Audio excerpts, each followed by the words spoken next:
بسم الله الرحمن الرحيم. عن أبي الدرداء رضي الله تعالى عنه قال قال رسول الله صلى الله تعالى عليه وسلم: أيعجز أحدكم أن يقرأ في ليلة ثلث القرآن؟ قالوا: وكيف يقرأ ثلث القرآن؟ قال: قل هو الله أحد يعدل ثلث القرآن أو كما قال عليه الصلاة والسلام. رواہ مسلم. حضرت ابو درداء رضی اللہ تعالی عنہ سے روایت ہے کہ نبی اکرم صلی اللہ تعالی علیہ وسلم نے ارشاد فرمایا: کیا تم میں سے کوئی آدمی اس بات سے بھی عاجز ہے کہ ایک رات میں وہ تہائی قرآن پڑھ لیا کرے؟ صحابہ نے عرض کیا: اللہ کے رسول، ایک تہائی قرآن کیسے پڑھا جا سکتا ہے؟ حضور صلی اللہ تعالی علیہ وسلم نے ارشاد فرمایا: قل هو اللہ احد تہائی قرآن کے برابر ہے، یعنی جس نے ایک مرتبہ سورہ اخلاص کو پڑھ لیا اس نے گویا کہ تہائی قرآن مجید پڑھ لیا. سبحان اللہ، کہ بہت تھوڑے سے وقت میں بہت بڑا ثواب انسان حاصل کر سکتا ہے، اور یہ ثواب ہر آدمی حاصل کر سکتا ہے. کوئی ایسا شخص نہیں ہے جسے سورہ اخلاص یاد نہ ہو، اس یقین کے ساتھ کہ رسول پاک صلی اللہ تعالی علیہ وسلم نے اس کا یہ ثواب بتایا ہے. اور جب بھی رات کو ایک بار سورہ اخلاص پڑھ لی جائے تو 100% یقین کر لیا جائے کہ میرے نامہ عمل میں ثلث قرآن تہائی قرآن کا ثواب لکھ دیا گیا ہے. جتنا بندہ یقین کرے گا اس یقین پر اللہ تبارک تعالی فیصلہ کرتا ہے. ایک حدیث میں آتا ہے کہ ایک شخص نے کہا: اللہ کا رسول، مجھے سورہ اخلاص سے بڑی محبت ہے، اس لیے میں اس کو بار بار پڑھتا رہتا ہوں. تو حضرت صلی اللہ علیہ وسلم نے ارشاد فرمایا: ان حبک ایہا ادخلک الجنہ، کہ تو جو اس صورت سے محبت کر رہا ہے اس کی محبت تجھے جنت میں پہنچا دے گی. ایک اور روایت میں آتا ہے کہ ایک آدمی کو رسول پاک صلی اللہ علیہ وسلم نے سورہ اخلاص کی تلاوت کرتے ہوئے سنا تو آپ نے ارشاد فرمایا: وجبت.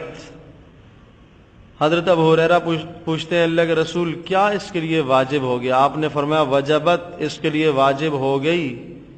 تو حضرت ابو ہریرہ ارشاد فرماتے ہیں: میں نے پوچھا اللہ کے رسول کیا واجب ہو گیا؟ تو نبی علیہ الصلوۃ والسلام نے ارشاد فرمایا: جنت واجب ہوگی اس کے لیے. حضرت انس بن مالک رضی اللہ تعالیٰ عنہ سے روایت ہے، وہ ارشاد فرماتے ہیں کہ رسول اکرم صلی اللہ علیہ وسلم نے ارشاد فرمایا: جو آدمی جب سونے کے ارادے سے اپنے بستر پر آتا ہے اور پھر 100 مرتبہ سورہ اخلاص پڑھ لیتا ہے، جس کا یہ معمول بن جائے، قیامت کے دن اللہ تبارک تعالیٰ اس سے یہ کہے گا کہ اے میرے بندے اپنے دائیں ہاتھ چلتا جا اور جنت میں پہنچ جا. یہ عمل جب رات کو کرے گا سوتے وقت تو اس پر یہ اجر ہے. ٹھیک ہے، دن کو بھی اگر پڑھتا ہے تو اجر تو ہے، ثواب تو ہے، لیکن یہ جو خاص فضیلت بتائی گئی ہے کہ قیامت کے دن اللہ پاک اسے یہ کہے گا کہ سیدھے ہاتھ چلتا جا اور جنت میں پہنچ جا، یہ اسی صورت میں ہے کہ جب انسان اپنے بستر پر آ کر لیٹے اور اس کو پڑھے. اس لیے کہ دن کا تھکا ہوا ہے اور چور چور جسم ہوا ہے، کام کاج کر کے آیا ہے، تھکان بہت زیادہ ہے، اب تھوڑی سی محنت اور مشقت کر کے پڑھے گا تو اجر زیادہ ہے. اب اس وقت نیند کا غلبہ ہے، شیطان فوراً اونگ مسلط کر دیتا ہے اور فوراً جو ہے وہ طرح طرح کے خیالات آنے شروع ہو جاتے ہیں اور آدمی کا عمل رہ جاتا ہے. اس لیے اس موقع پر عمل کی مشقت زیادہ ہے، اس لیے اتنا بڑا اجر ہے.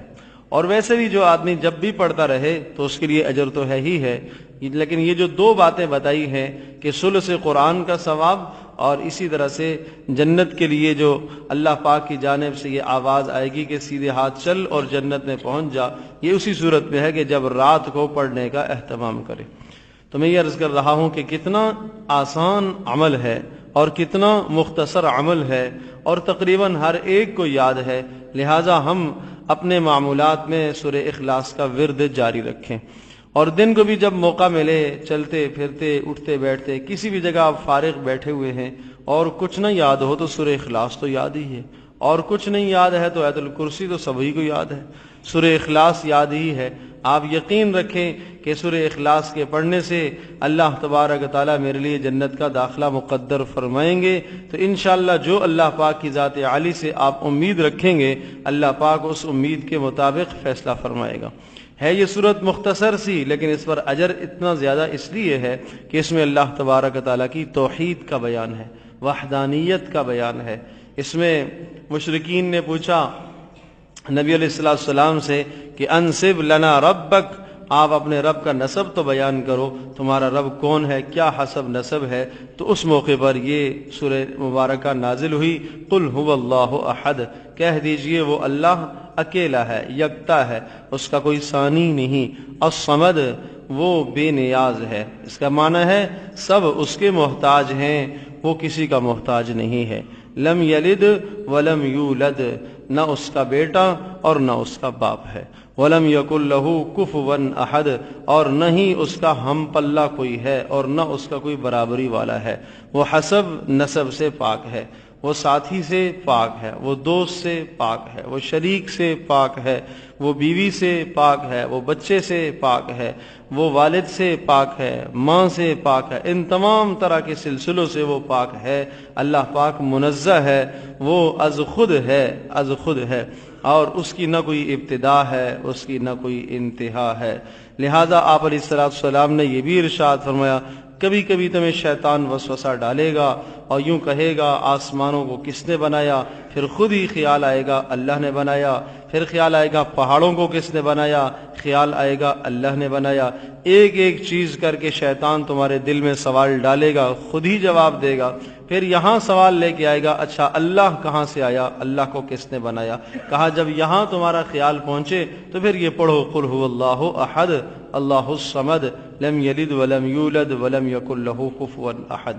جس آدمی کو بہت زیادہ وساوس پریشان کرتے ہوں، شیطانی خیالات کثرت سے آتے ہوں، اور اعمال میں، عبادات میں، نمازوں میں جسے کثرت سے شیطانوں کے خیالات آتے ہوں، اسے چاہیے کہ وہ کثرت سے سورہ اخلاص کا ورد کرے۔ اس کی برکت سے اللہ تبارک و تعالیٰ اس کے دل کو، دماغ کو صاف فرمائیں گے۔ اللہ پاک ہم سب کے لیے عمل کرنا